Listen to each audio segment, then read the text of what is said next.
আমরা সাধুবাদ জানাই।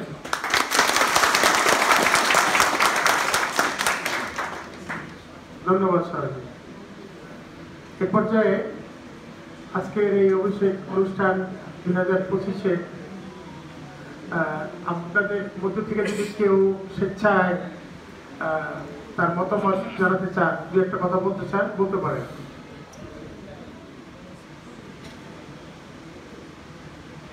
ভাই ভাই বলবেন ভাই। আচ্ছা আচ্ছা ভাই